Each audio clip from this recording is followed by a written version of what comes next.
al-ghar. Jadi al-ghar ini kecil, kalau al-kahf ini besar. Makanya Nabi ketika bertahanus di Gua Hira, karena Gua Hira ini kecil. Ya. Kita sekitar 7 kilo ya, dari 5 sampai 7 kilo dari kota Makkah. Nabi ini bertahanus di situ ya kan, sampai mendapatkan wahyu yang pertama. Itu naik ya kan ke atas ya, dan itu di situ Nabi bertahanus di situ ya, memang kecil artinya. Nah, jamaah sekalian rahimakumullah, ketika ketiga pemuda ini, tiga laki-laki ini sedang layaknya berjalan, Allah alam sedang berburu atau apa, kemudian mereka ada hujan besar, hujan lebat, kemudian masuk ke gua, ke ghar ini, karena cukup dimasuki itu 3 orang. Maka setelah dimasuki itu tiba-tiba karena hujan, karena angin besar juga seperti itu, maka tiba-tiba ada sebongkah batu besar yang kemudian menutupi pintu gua tersebut. Dan didorong-dorong nggak bisa. Ya, kalau di kisah Alibaba, ya, ini apa itu? Kata passwordnya ada. Ya. Ini kisah Alibaba ya, 1001 malam.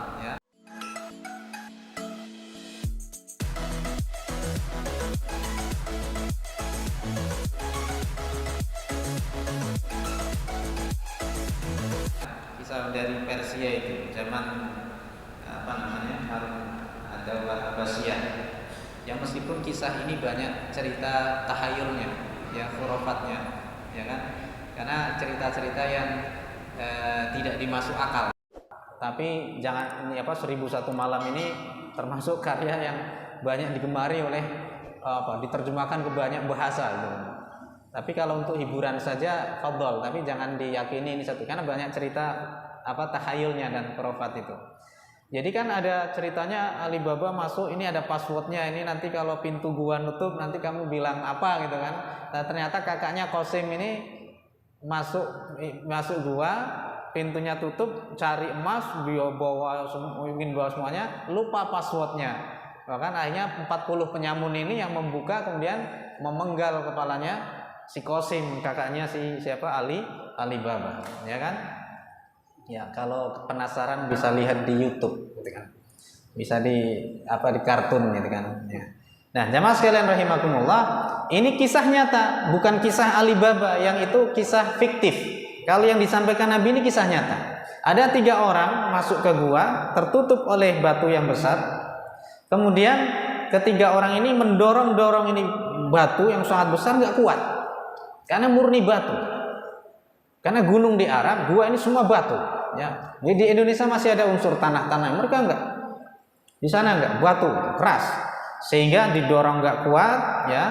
Dengan segala daya upaya, tenaganya tidak kuat. Akhirnya mereka, ada salah seorang di antara mereka mengatakan, kalian tidak bisa membuka mendorong batu besar ini, sakhrah ini artinya batu besar. Ya, kalau sahra itu padang pasir yang luas. Ya. Kemudian kecuali kalian memohon kepada Allah dengan amal soleh kalian. Kalian minta sama Allah dengan, kenapa? Kayak kita ini sebagai muslim ini sebenarnya hidupnya simple. Kita sudah ikhtiar, sudah maksimal, yang terakhir apa? Tawakal sama doa, selesai.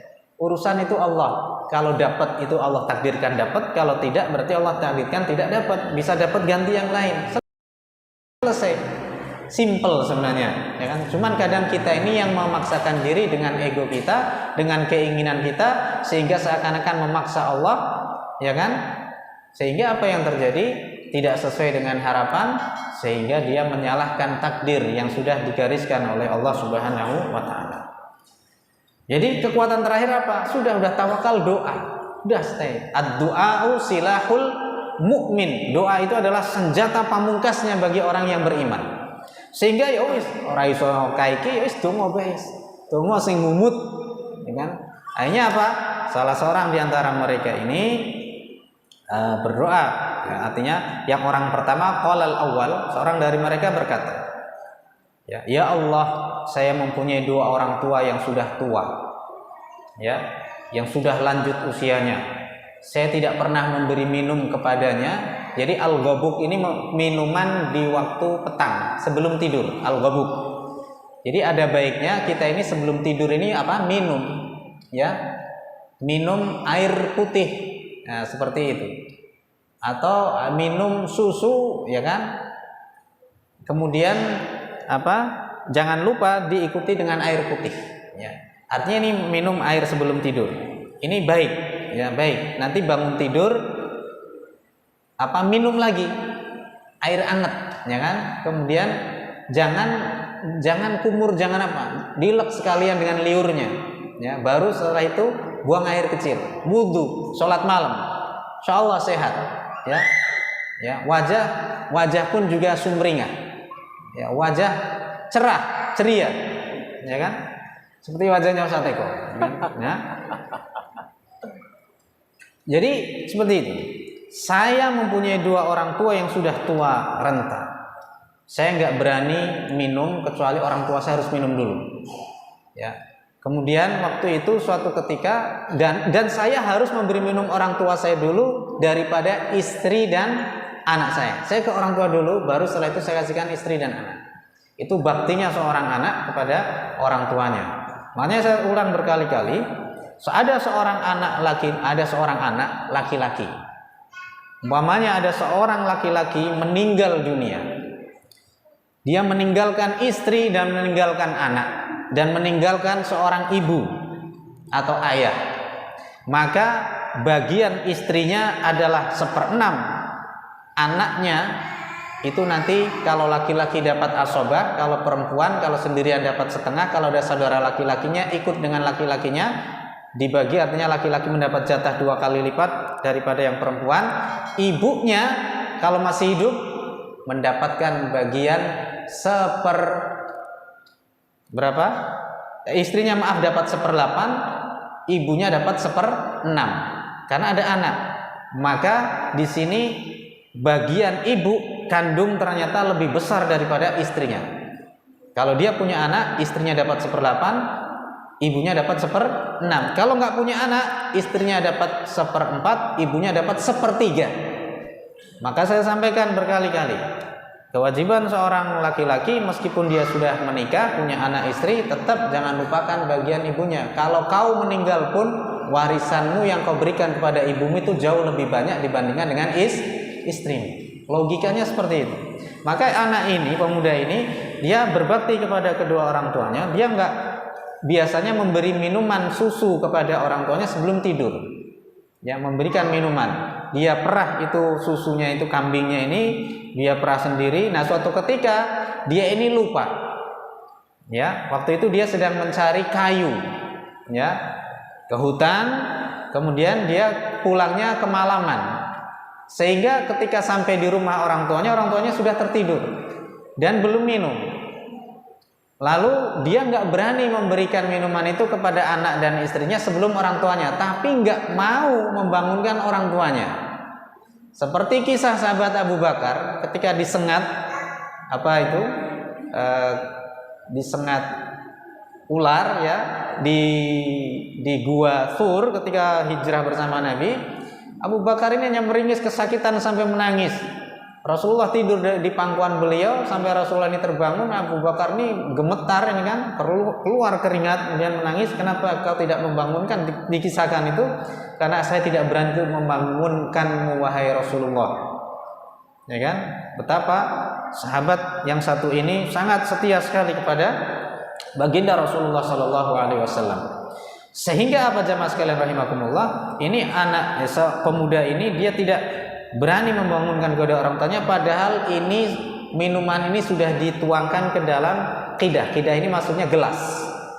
Dia dipegang itu semalaman sampai sebelum subuh, ya. Kemudian orang tuanya bangun, diminumkan. Padahal anaknya itu minta, tapi tidak dikasihkan. Istrinya dia tidak kasihkan sampai orang tuanya ini. Maka kalau seandainya amalan yang pernah saya lakukan ini adalah satu amalan yang bisa mendatangkan keridhaan-Mu ya Allah, maka tolong bantu kami keluar dari tempat ini. Maka tiba-tiba batu ini bergeser. Ini kekuatan doa.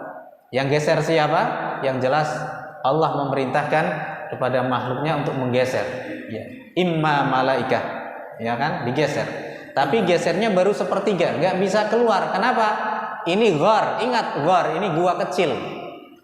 Kalau yang tertutup itu adalah kahfi, gua besar, sepertiga mungkin orang udah bisa keluar. Ya kan? Orang masuk gua yang di Indonesia, mulut guanya besar-besar.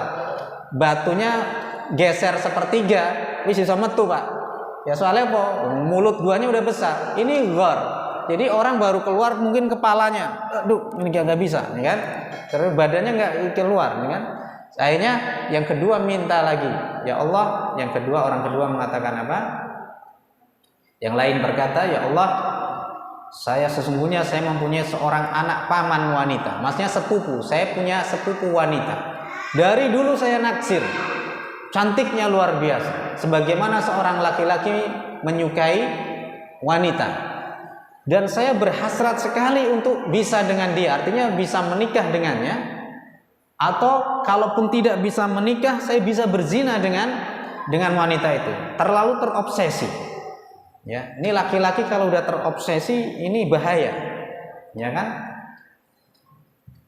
Cinta ditolak, dukun bertindak, jarang goyang atau semar mesem, ya kan? Memang ada itu, itu kan.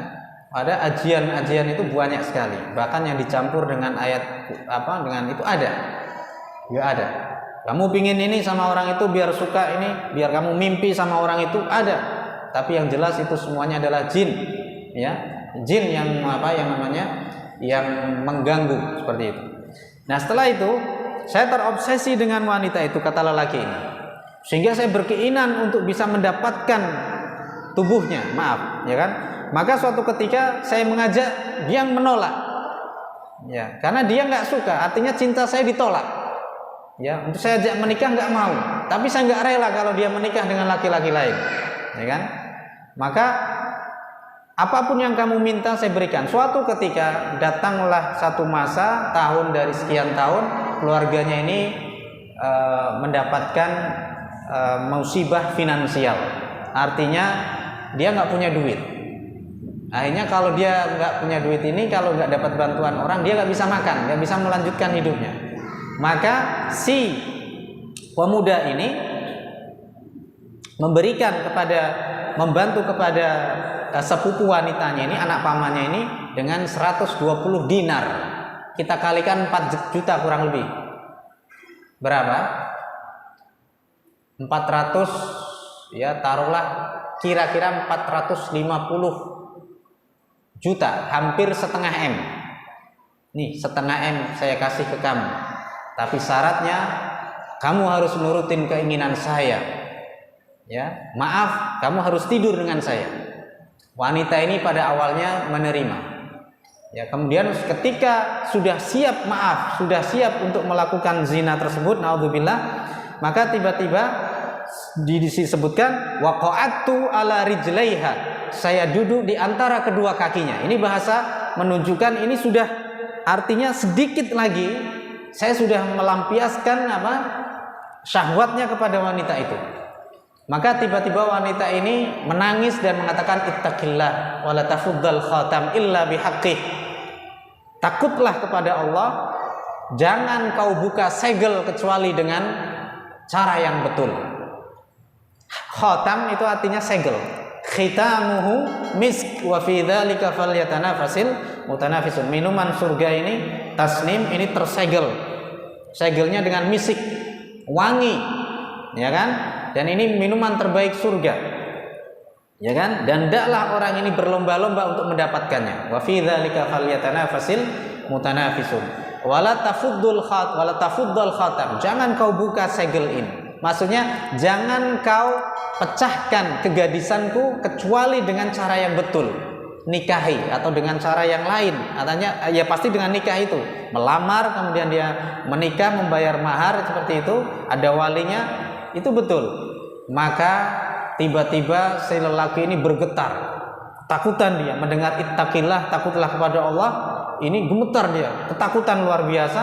Maka dia melompat dari atas wanita itu, kemudian dia lari. Fansaraftu anha, saya kemudian lari kabur dari wanita itu. dan saya ikhlaskan 120 dinar atau sekitar 500 juta itu, sekitar setengah M itu saya ikhlaskan aja lah, tidak usah ada kompensasinya apa, tidak usah, ini balasannya apa, nggak usah, saya ikhlas. Maka ya Allah, kalau seandainya ini amalanku yang terbaik, maka tolong bukakan batu ini, bergeser sepertiga lagi, jadi 2/3. Mau dikeluarin nggak bisa juga, ternyata nggak bisa, ya kan? Apalagi yang masuk orangnya gede-gede, ya kan? Ini nggak bisa. Kalau masuk macam saya mungkin 2/3 mungkin sudah bisa, mungkin dengan ini bahasa ininya. Jadi itu nggak bisa 2/3 ini. Akhirnya orang yang ketiga berdoa kepada Allah Subhanahu wa taala, "Ya Allah, saya mempunyai banyak karyawan. Ya, itu saya gaji. Ada satu karyawan dia resign. Pesangonnya nggak diambil. Ini kan ada orang resign, pesangon nggak diambil, kan ini orang kenapa ini? Ya, apa dia udah nggak doyan atau gimana? Nggak doyan duit? Nggak diambil ini gajinya. Yang terakhir ini ya sanggupnya lah gitu ya. Maka saya tahan itu duit, saya kembangkan, saya investasikan. Kemudian dengan investasi ini makanya berkembang ini gaji dari karyawanku yang terakhir, pesangon dari karyawanku yang tidak ambil ini, maka saya memiliki banyak sekali unta, sapi, kambing, dan juga pelayan-pelayan yang di situ. Itu semua dari hasil gaji itu yang saya kembangkan. Maka suatu ketika si karyawan ini datang, nggak tahu Allah alam, udah tahu ini ada berita ini duitmu nggih modal kayak kan, jaluk begene atau wallahu alam, dia datang, saya minta gaji saya, padahal sebelumnya dia nggak minta, atau mungkin dia merantau entah kemana, tiba-tiba dia datang, kemudian dia minta haknya yang dulu. Seandainya itu sudah berlalu 10 tahun, bayangkan duit 100.000 10 tahun yang lalu dengan 10 tahun yang dengan sekarang itu pasti beda, apalagi 10 tahun yang akan datang. Makanya kalau orang utang itu kan seperti itu, kalau lama nggak dibayar, dia lupa baru ingat, maka banyak ulama yang mengatakan sesuai dengan kesepakatan dengan harga yang setimpal ini bukan riba ya, bukan riba ini ya, harusnya dia pengertian. Masa utang 20 tahun yang lalu 100.000 dibayar 100.000, padahal 100.000 20 tahun yang lalu bisa beli kambing berapa? Nah, sekarang 100.000 kambing cuman 2 porsi, ya kan? Cuma 2 porsi kambing, ya kan? Jadi jamaah sekalian rahimakumullah, maka si karyawan ini minta kembali, dan dia mintanya nggak tanggung-tanggung. Aku minta semua ini, modalku ini, karena ini dari duitku, ini modalku, saya minta semuanya. Ini unta, ini sapi, ini kambing, ini saya minta semua. Ya, dan termasuk pelayan-pelayannya. Bayangkan, pelayannya juga diminta. Maka ya Allah, dia dikasihkan itu dengan ikhlas dan tidak ada satupun yang ditinggalkan. Ninggali wedhus siji ora.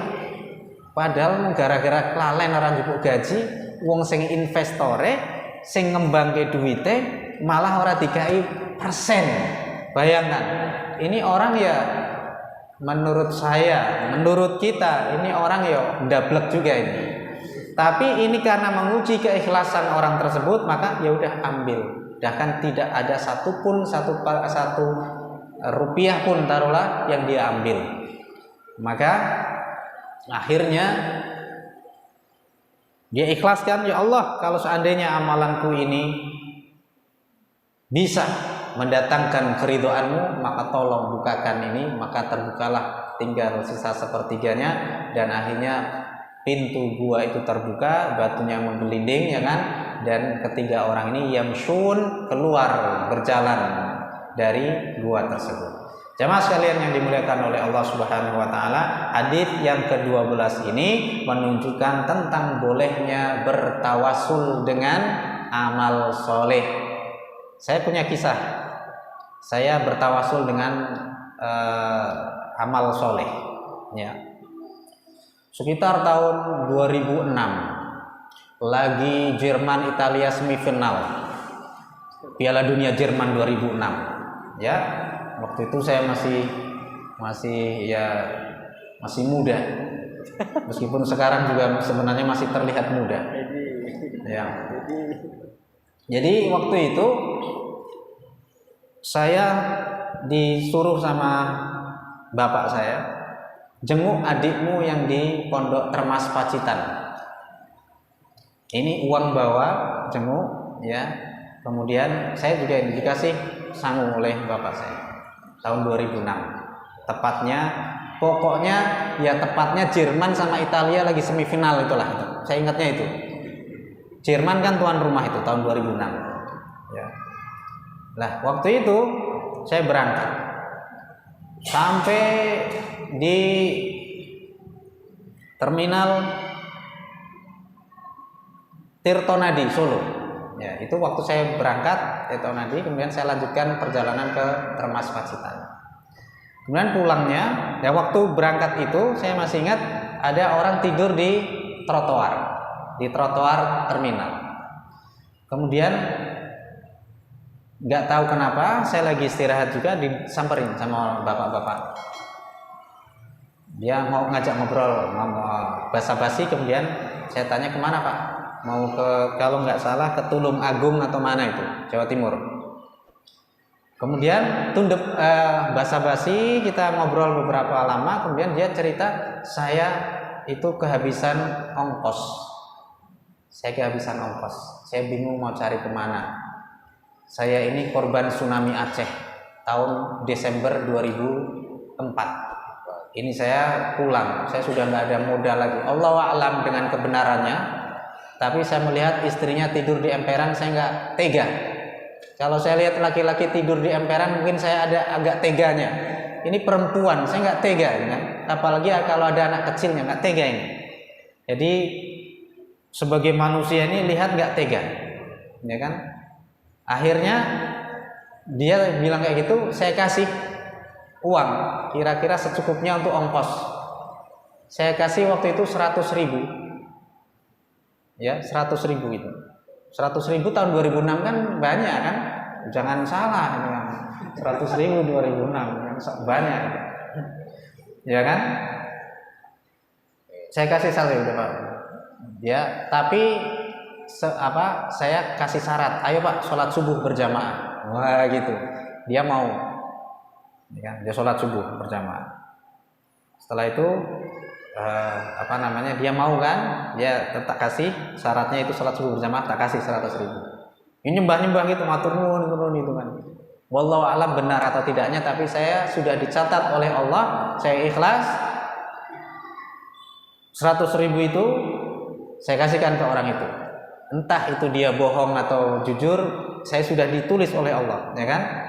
Ya, saya ditulis pahalanya nggak beda. Makanya kalau ada orang sumbangan ini benar atau enggak, tetap pahala kita enggak akan ketukar. Enggak ada istilah pahala ketukar. Kalau putri yang tertukar ada, tapi kalau pahala tertukar insya Allah enggak ada. Ya.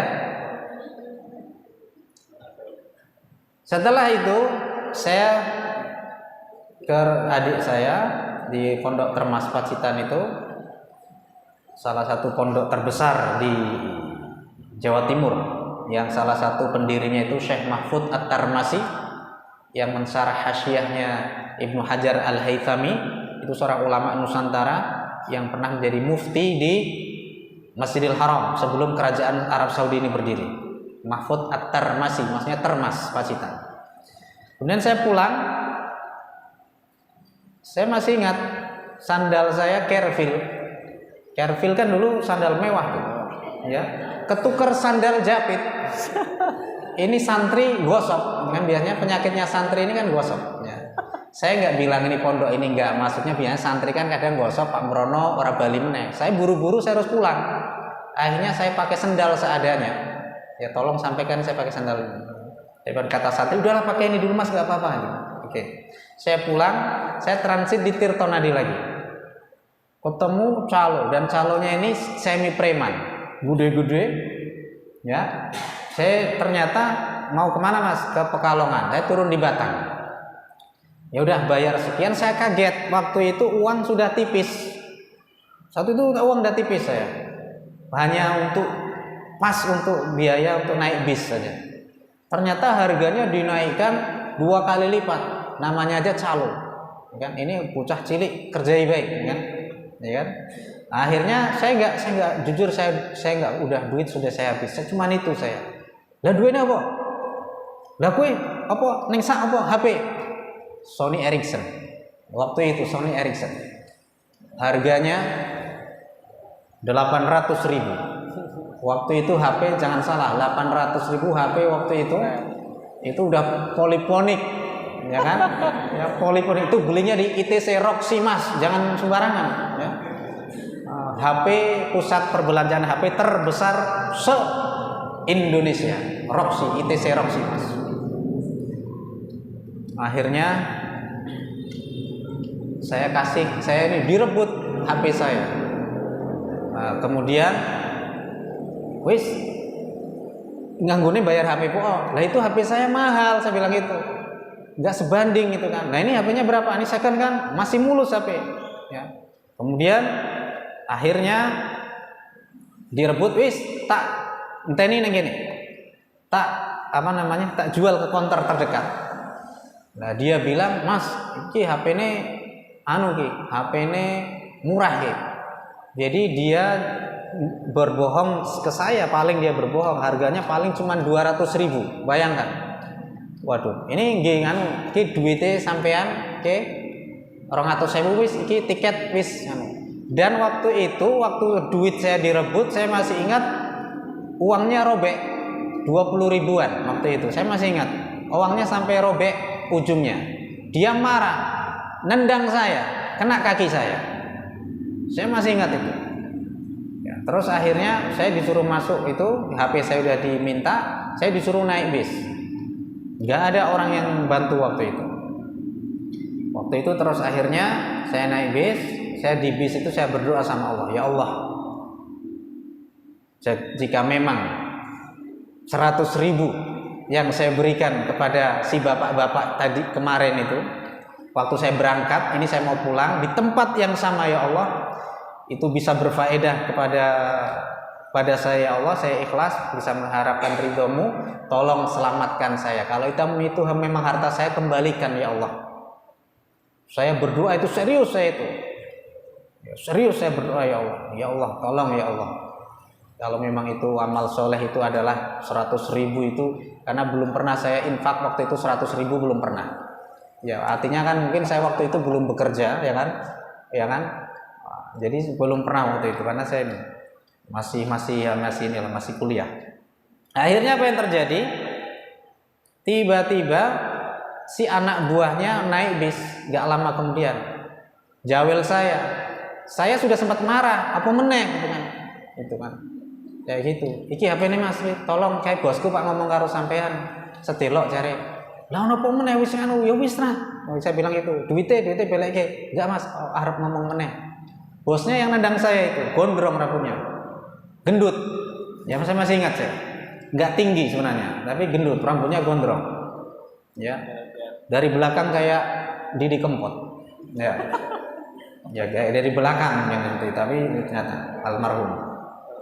Waktu itu saya turun dengan deg-deg, saya mau diapain lagi? Tiba-tiba si bos yang nendang saya itu nyalin saya, munduk-munduk. Ngapuntene nggih Mas, kula ngapuntene, kula saestu ngapunten jenengan niku melas kula. Niki duwite tak belekke jenengan tak bayari numpak bis, niki HP-ne tak belekke jenengan. Sing atos-atos nggih. Kula mboten niki mboten. Lah anak buahnya, "Bos, lah priye iki eman-eman? Kowe meneng." Gitu. Ora sampe melu-melu. Akhirnya anak buahnya pada diam semua, nurut sama bosnya. "Ya Mas, atos-atos Mas, minta maaf saya dibayarin HP kembali." Masya Allah. Itu gara-gara saya berwasilah dengan tawasul dengan uang 100.000. Makanya jemaah sekalian, amalan terbaik apa yang pernah kita lakukan, jadikan sebagai tawasul kita. Mudah-mudahan Allah akan mengijabahi setiap doa dan permintaan kita. Amin ya rabbal alamin. Itu saja yang bisa saya sampaikan. Mudah-mudahan bermanfaat dan saya